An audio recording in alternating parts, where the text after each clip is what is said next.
Olá pessoal, tudo bem? Eu sou o Fernando Rocha, esse é o nosso Saúde e Bem-Estar. No programa de hoje você vai conferir conosco a psicóloga clínica especialista em luto, cuidados paliativos e suicídio, Luciana Carvalho Rocha, é a nossa convidada de hoje. Claro, a gente também tem o quadro Mitos e Verdades para falar sobre noções equivocadas sobre esses temas tão importantes.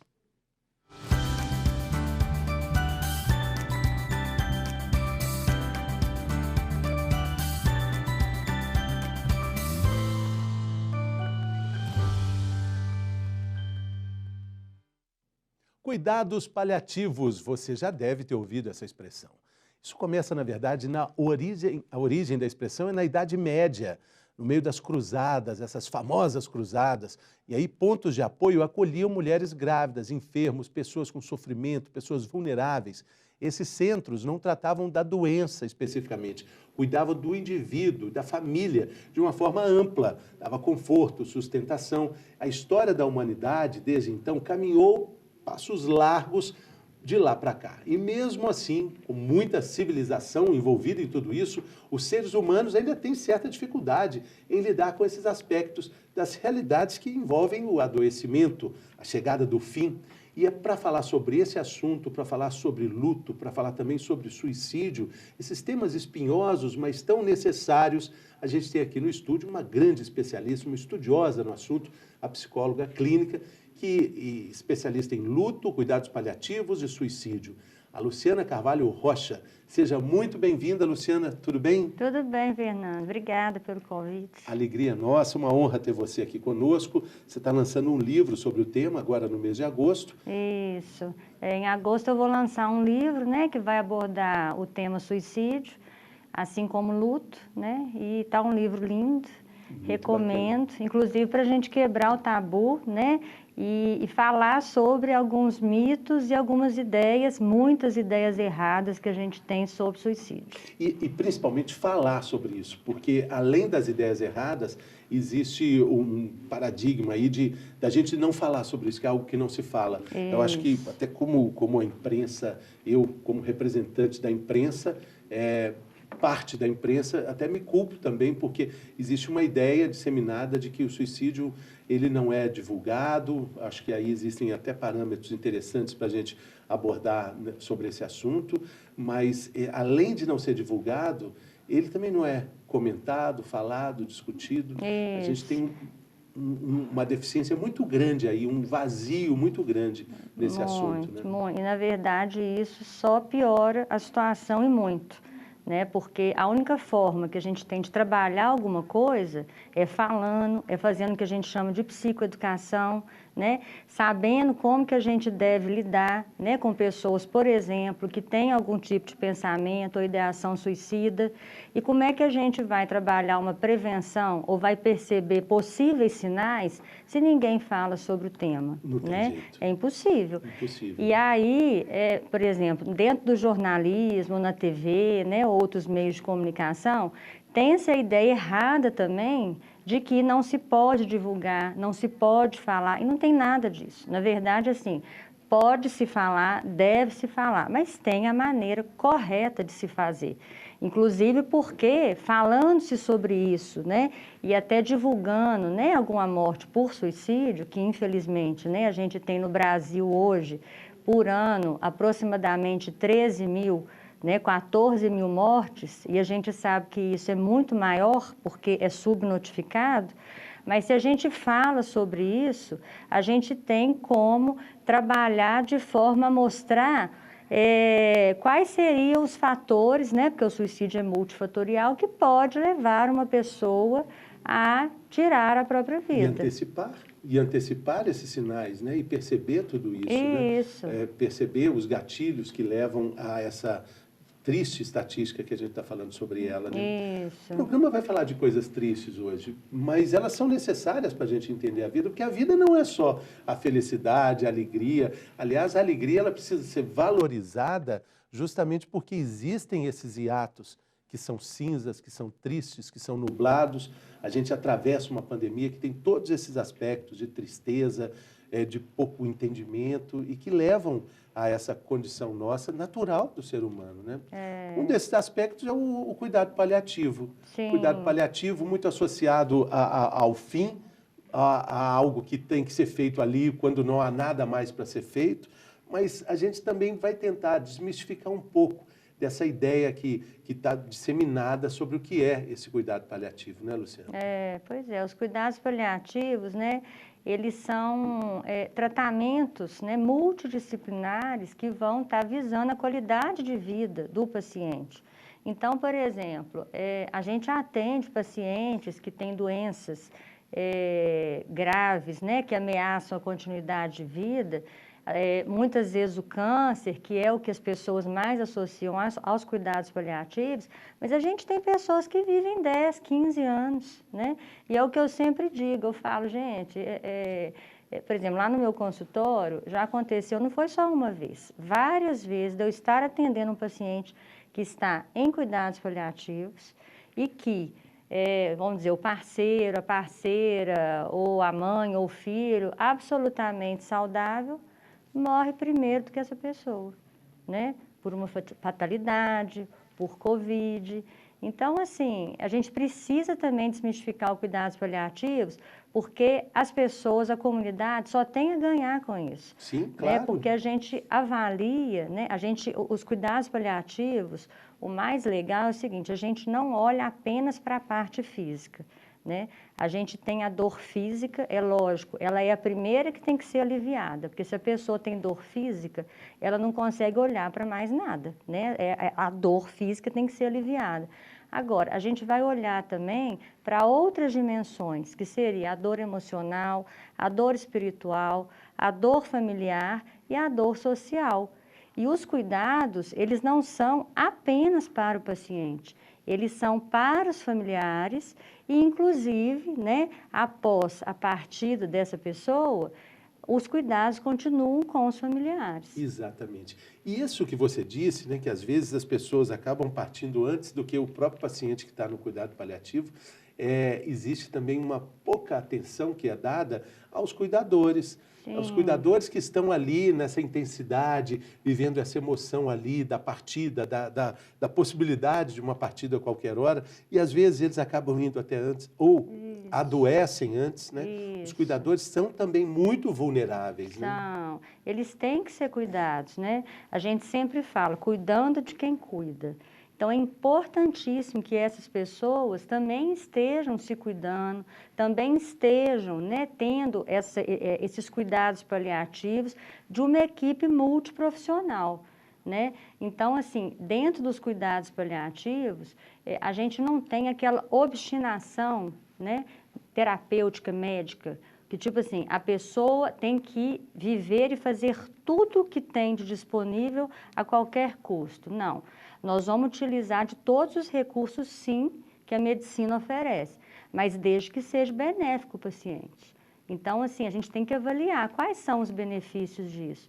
Porque, às vezes, não adianta nada você ficar ali mandando o paciente fazer um monte de exame, né? Exame muitas vezes invasivos, e que vai causar mais sofrimento. Não, e sem falar da questão financeira. Exatamente. Né? O Dr. Paulo Hoff, que dirige lá em São Paulo o Hospital do Câncer lá de São Paulo, o Instituto do Câncer, ele tem uma frase muito emblemática que fala: a vida não tem preço, mas a vida tem custo. E quando a gente fala do tratamento oncológico, é muito importante da parte do médico entender que é preciso avaliar a situação de uma forma mais ampla, mais holística, mais familiar, porque, claro, pode ter um tratamento ali que vai custar o preço do carro, da casa, do sítio, do lote, das economias que ele tem, para uma vida que não vai ser nem de qualidade e nem tão longa.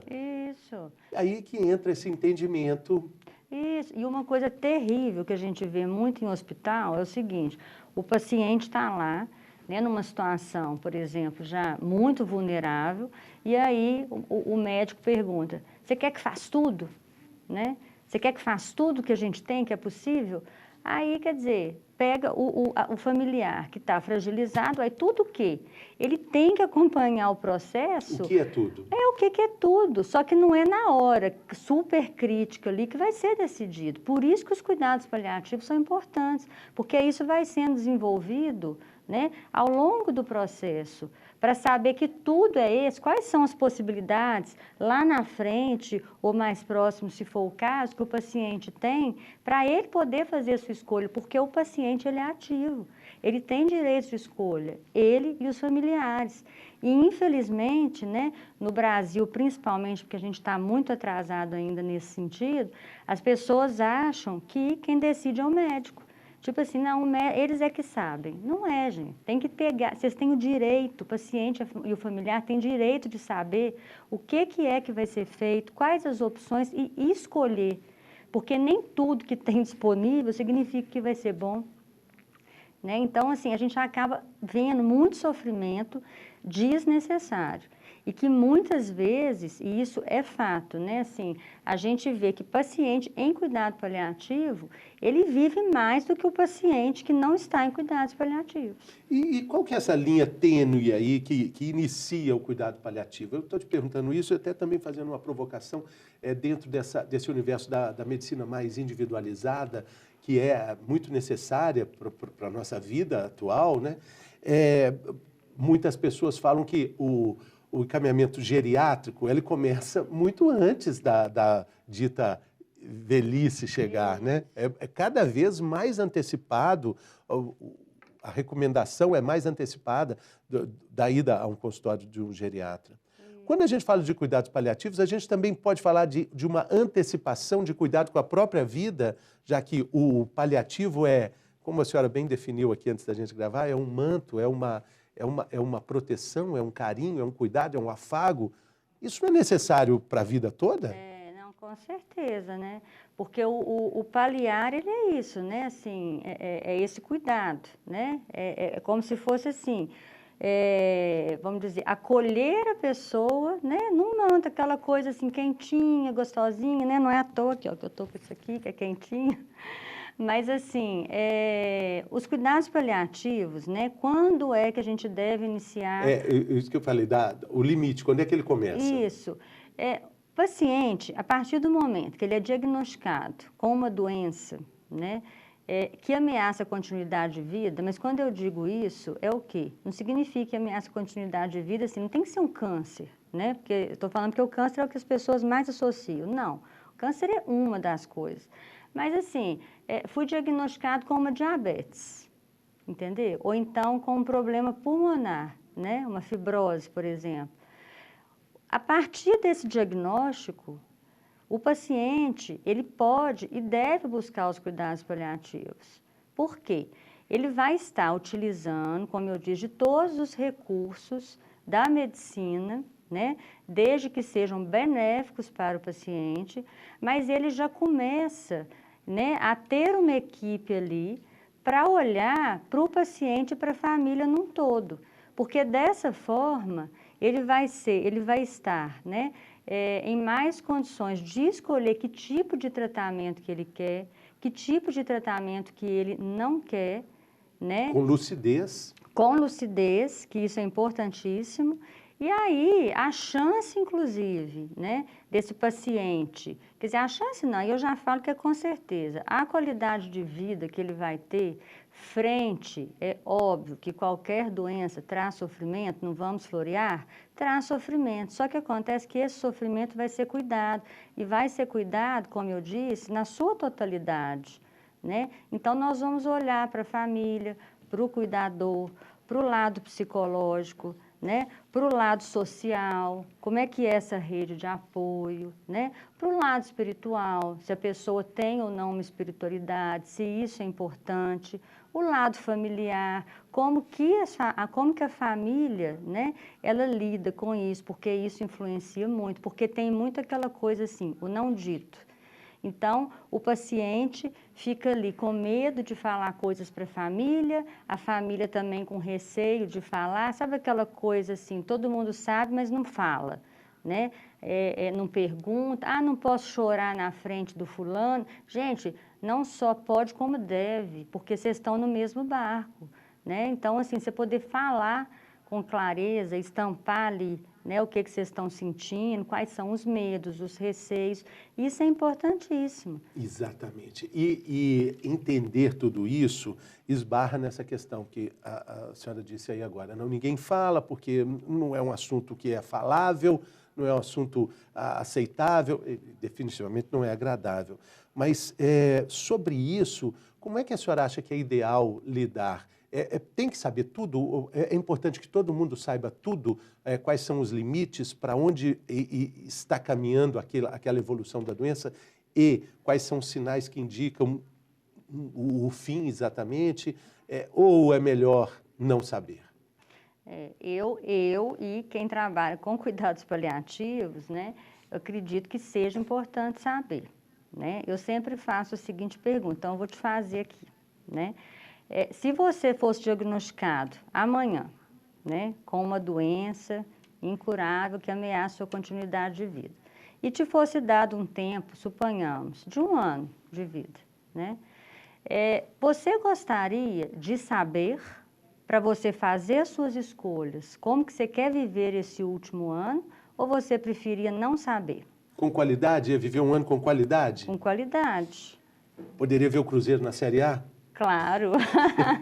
Então, eu gostaria de saber. Não é? A gente olha para o que tem valor para a gente. Se você não sabe, você continua vivendo a vida, porque querendo ou não, né, a gente é atropelado por um monte de coisa, por mais que a gente tenha consciência de que, né, o que é importante, né, o que a gente deseja, mas na correria do dia a dia, muitas vezes a gente esquece e é atropelado por isso. Mas quando você sabe que você tem uma doença, né, uma coisa assim que vai impactar, né, a sua vida e o seu tempo de vida, você realmente para e fala, gente, com quem que eu quero passar esse tempo? Eu tenho pendências, né? Eu quero conversar com algumas pessoas, eu tenho pendências financeiras, porque às vezes a pessoa, né, se ela puder, ela vai resolver para não deixar a família, por exemplo, numa situação difícil, né? Eu tenho vontade de conhecer algum lugar, tem condições de eu ir ainda, então eu vou me programar para isso. Então eu acho o seguinte, que você tem uma oportunidade, né, de honrar mesmo. Eu brinco que, assim, que a morte ela é um diploma da vida, né? É tipo assim, como foi que você viveu? Toma aqui, tá indo, ó, aqui, ó, né? É um diploma. Então, se você tem a oportunidade, né, de saber, né, que que a gente chama de morte anunciada, né? É uma oportunidade para você se despedir da melhor forma, né, para você e os seus familiares também. Então, por exemplo, eu atendo pessoas que tiveram a oportunidade, e é maravilhoso, de estarem com, né, o seu familiar no momento da morte. Eu até arrepio, porque é lindo, porque assim, a morte, ela não é o oposto da vida, né? Ela é uma parte da vida, ela é uma etapa da vida. Então, da mesma forma, quando a gente nasce, a gente dá o primeiro suspiro, né? A dissolução do ar, ela é a última coisa da nossa etapa, né, de vida que a gente vai morrer. Então, assim, você poder estar de mãos dadas com a pessoa que você ama e escutar e ver o último suspiro dessa pessoa, é maravilhoso. E para quem vai, é claro que o acalanto é significativo. Nossa, assim, é outra coisa. A pessoa vai em paz, ela tem oportunidade, né, de ter conversas, de poder né, pensar como que ela quer esse momento. Eu prefiro estar em casa. É lógico, não estou dizendo assim, são todos os casos que você pode estar em casa? Não, né? Isso vai depender, inclusive, se você tem, né, condições, até mesmo, vamos dizer assim, financeiras, e você pode ter uma equipe ali, porque uma pessoa já em fase final de vida, você precisa ali de ter um aparato, como a senhora disse, um controle de dor, um controle de uma estabilidade mínima ali, né? Isso, né? Então, assim, eu falo claramente, por exemplo, eu falo, por favor, me avisem. E eu tenho filhos assim, né? Uma filha de 16, um de 11, e eu falo com eles isso claramente desde que eles são pequenos, porque a gente precisa falar, inclusive, com o familiar, né? A gente precisa colocar para eles o que a gente quer, o que a gente não quer. Inclusive, nós temos, né, documentos que validam esses nossos desejos, que são as diretivas antecipadas, que constituem do quê? De um testamento vital, que é onde você fala o que você quer, o que você não quer, em que situação que você quer, sei lá, você quer ser entubado, você vai falar o que você Aquele aceita. prolongamento ali, que muitas vezes é doloroso para todo mundo, Exatamente. né? Então, assim, você vai falar o que você quer, o que você deseja, e aí você pode, inclusive, que tem uma procuração também que você faz, nomeando uma pessoa de sua confiança para decidir, né, o que será feito caso você não esteja em condições de decidir. Então, assim, são coisas que aqui no Brasil ainda, né, estão assim em passos curtos, ainda não foi assim, não é uma coisa muito divulgada, mas que ajuda demais. Eu tenho muitos amigos médicos lá em São Paulo, aqui no Brasil inteiro, mas lá em São Paulo tem um grupo de amigos médicos que tem um lema entre eles ali, que o lema é: não liguem às máquinas. Para que exatamente Maravilhoso. Isso aí. Eu sou e aí a eles favor. sabem, eles têm essas informações trocadas entre eles, para que eu até pedi para entrar nesse grupo, para também, eu prefiro que não liguem às máquinas. Agora, e quais são os componentes, na sua observação clínica tão interessante, quais são os componentes que fazem de fato a diferença de uma qualidade de vida e que às vezes podem até alongar essa trajetória? Eu estou falando da vivência espiritual, da não vivência espiritual, que pode ser diferente até de uma vivência religiosa, porque às vezes espiritualidade pode ser diferente de religiosidade. Isso é um componente que pode ser diferencial ali nessa travessia? Sim, sim. Né, assim, eu compartilho, né, dessa sua colocação, né? A espiritualidade, ela vai muito além de uma religião, né? A pessoa que é espiritualizada, ela tem uma conexão, uma fé com algo maior, né? Muitas vezes, inclusive de várias religiões ali, ela, eu gosto disso aqui, isso ali, tá ótimo, faz sentido, né? Isso te ajuda, então eu acho que isso é o que importa, né?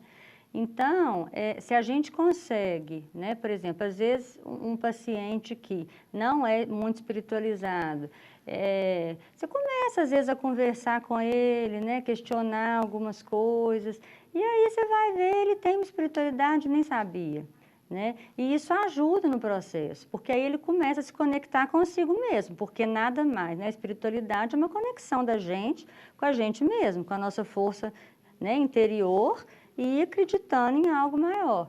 Então, assim, a gente poder, né, aí voltando à sua pergunta, os cuidados paliativos proporcionarem uma qualidade de vida e, inclusive, um tempo maior de sobrevida, se deve justamente aos cuidados. Porque se você está, suponhamos, num hospital, entubado, né, ou longe dos seus familiares, né, ou mesmo se não tiver entubado, você está ali, você está sem esperança. Então, assim, a esperança, ela é absolutamente necessária, né, para que a gente queira continuar. Então, assim, faz sentido para mim, nossa, eu vou continuar vivendo aqui nesse hospital para eu ter visita meia hora por dia? Começa a não fazer sentido mais. Agora, se você, né, tá ali, junto dos seus amigos, da sua família, que você possa também, né, porque aí né, tem cada caso é um caso, mas assim, você pode fazer, vamos supor, isso acontece muito, a pessoa já está realmente próxima ao fim de vida. Gente, a pessoa é diabética, né? Vamos supor, entre lá as várias questões, os problemas, ela está morrendo de vontade de tomar um sorvete de doce de leite, entendeu? Gente, eu vou correr ali, eu vou comprar o sorvete, eu vou dar para ela. Sabe, dentro da situação, que diferença, vai dar uma alegria para ela. Eu já tive paciente que pediu cerveja e morreu no dia seguinte. Mas a alegria de tomar aquela cervejinha gelada, às vezes assim, senhora idosa, mais de 90 anos, vontade de tomar uma cervejinha? Pera aí que eu estou indo ali buscar. Agora. É agora. Então, são essas coisas que trazem alegria e você vê no olhar da pessoa, porque a pessoa, ela parte viva. Ela não morre antes da partida. Essa é a diferença. Então, existe uma consciência ali dessa transição, né? Do que você entende de estar ali perto, tem uma lucidez ali para entender essa travessia? Tem, assim, e é trabalhado muito, suponhamos, o medo, né? Porque muitas pessoas, né, têm medo da morte. A gente precisa entender, você tem medo da morte do que exatamente? Né? Você tem medo do durante, do antes, do depois, porque tem gente que tem medo, ai meu Deus, como que é depois? Né? Acaba mesmo, não acaba? Tem medo de sentir dor, né? Muitos têm medo de sentir dor.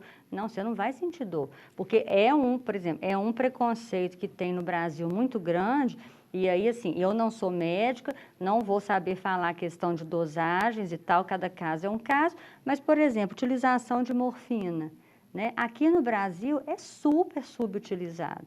O Brasil está entre os países em que as pessoas, né, morrem da pior forma possível, justamente porque não cuidam da dor da pessoa.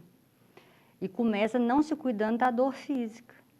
Porque, como eu já disse, se a pessoa está em dor física, não adianta você querer olhar para a dor espiritual, para qualquer uma. Porque a morfina é controlada, assim, de forma... Uma legislação não permite o uso em maior dose? Não, não é. Primeiro porque tem, novamente, um mito, né, e uma visão errada da morfina, porque já se acredita assim, tá usando morfina, é porque tá morrendo mesmo, vai morrer amanhã. Não tem nada disso. Você pode utilizar a morfina, assim, muito antes, anos antes, igual eu estou te falando, eu atendo pessoas, né, que estão em cuidados paliativos há 12 anos, 13 anos. Usando morfina? Exatamente. Quando é necessário, quando estão sentindo muita dor, a morfina, ela pode ser utilizada e deve ser utilizada. Mas os médicos, aí, assim, com todo respeito a todos, que eu amo, mas precisam estudar mais sobre morfina, por exemplo, porque eles têm medo de errar a dosagem e acontecer alguma coisa e até, por exemplo, de matar o paciente. Entendeu? Só que quem, né, entende sobre o assunto, estuda e está apto a fazer isso, você pode, né, tá dando a morfina ali nas situações críticas e depois você dá, vamos dizer assim, né, de tempos em tempos, você já coloca ali para ter uma liberação da morfina, o paciente fica muito bem, o paciente fica lúcido, você não vai dopar. Então, assim, eu acho que falta também, sabe, um preparo, um interesse para isso, porque não dá, médico não pode ser um robô, né? Assim como o paciente, ele tem que ser cuidado individualizadamente, né? Ele é um ser ali único. É um paradoxo. Enquanto a medicina avança de forma intergaláctica, a gente tem que avançar de forma intergaláctica para dentro da gente mesmo. Essa individualização é muito necessária. Isso, né? E aí, dentro desse aspecto todo, a gente falou aí da diabetes, né, que pode ser também até um caso para um cuidado paliativo, já que é uma doença crônica, não tem cura e que ela vai afetar todos os órgãos do corpo, literalmente da cabeça aos pés. Mas existe também uma coisa bacana, que é quando o paciente diabético entende que a mudança de paradigma da sua própria vida pode dar um ganho maravilhoso até de longevidade. Sim. E ele pode ter até mais saúde do que um não diabético. Isso, claro. Né? Isso pode acontecer em casos oncológicos também, né? Pode, claro, né? Porque tem que ter mesmo, né, algumas mudanças né, assim, até de, por exemplo, alimentação, né, do que é bom fazer, isso aí tudo vai ser orientado. Então, o paciente, né, ele é ativo no seu processo. Né? Ele tem que estar ali participando. Protagonista. Protagonista, ele é o protagonista. Então, assim, não é o médico que está, né, em primeiro. E eu falo isso com muita tranquilidade, porque até os médicos com quem eu trabalho, eles também falam isso, né? Eles são médicos e eles falam, o protagonista aqui é você, é o paciente, né? Então, eu acredito que à medida, né, que se falar mais sobre cuidados paliativos e precisa ser oferecido pelo SUS, né? Porque ainda é assim, né, são poucos os serviços que ainda tem no Brasil cuidados paliativos, comparado, né, com o nosso tamanho aí de país, né, nós temos poucas unidades, né? Os hospitais, de alguma forma, eles ligam esse piloto automático, falando aí do SUS especificamente, maravilhoso, é uma joia brasileira, mas tanto o SUS quanto os hospitais particulares, existe um momento assim que não é o cuidado paliativo denominado, mas é um piloto automático. Agora não há nada mais para ser feito. Pois é, e essa é a pior coisa para ser dita, porque sempre há alguma coisa para ser feita, sempre há. Não existe isso, que não há mais nada a ser feito. Não existe. Mas é muito comum. É muito comum, é o que a gente mais escuta. Não tem mais nada para fazer, agora é paliativo. Então, assim, não é assim. E a gente sempre tem o que fazer, né? A gente tem como estar cuidando daquela pessoa com qualidade, oferecendo conforto. Pode falar assim, olha, não tem cura. Eu não tenho aqui um recurso aonde eu vou te oferecer a cura. Né? E os médicos precisam entender isso, porque na escola de medicina, até, né, assim, pouco tempo atrás, hoje já está começando a mudar, mas o médico, ele é ensinado a curar e salvar, né? Preciso, de todo jeito, então tem que fazer tudo. Mas não é assim. Fazer tudo para quem? É para ele, né? Porque, gente, perder paciente, por mais duro que seja, faz parte. A gente estava conversando antes, dizendo que a coisa que mais mata do mundo é a vida. A vida mata se tem doenças que matam 300 a cada 1000, se tem doenças que atingem 8 a cada 10 brasileiros, que é terrível, a vida atinge de 10 em 10, de 100 em 100, de 1000 em 1000, todo mundo é vítima da vida. E isso faz parte da medicina, né? Claro. Agora, o fato do paciente ouvir do médico, né? Se ele tem acesso a essa informação, não tem mais nada para ser feito, é terrível para a família, é terrível para o paciente também. É terrível, entendeu? Primeiro porque você tem que saber comunicar uma notícia, né? Para começar, não estou dizendo que você não vá dizer a situação, ela sempre tem que ser dita. Mas assim... Tem que ser dita, mesmo quando não pergunta? Porque tem algumas correntes assim que dizem que os médicos falam, eu vou te responder tudo que você me perguntar, mas eu não vou falar nada sem você me perguntar. Mas e se o paciente ele não tem recurso para perguntar? Porque isso acontece, você vai perguntar de uma coisa que às vezes ele nem entende, entendeu? Então, assim... Então o médico precisa falar. Precisa, o médico precisa falar. Agora, a família, muitas vezes, ainda acontece muito de falar assim, mas eu não vou falar pro, sei lá, pro meu pai ou para minha mãe, ou não vou contar. Porque, né, ainda tem essa mentalidade. Porque vai ser pior, porque não sei o quê. Na prática, eu não vejo isso, assim como meus colegas. Sim, sim. Entendeu? Porque, por mais que a pessoa esteja adoecida, ela tem o direito de saber, né, o que pode ser feito, né, como ela vai se comportar, é a vida dela. Exato, e para ela se preparar, e para ela escolher, não, eu quero isso, eu quero aquilo, eu não quero, sabe? Para ela escolher. Com toda razão, com toda razão. Luciana, a gente vai fazer um breve intervalo, a gente volta no próximo bloco, que aí a gente vai falar da segunda parte. A gente vai falar do luto, a gente vai também falar sobre suicídio. Como eu disse, o programa não é um programa alegre, mas é um programa necessário, fundamental para a gente entender o nosso mundo e a nossa relação com o mundo e com as outras pessoas. A gente volta daqui a pouco.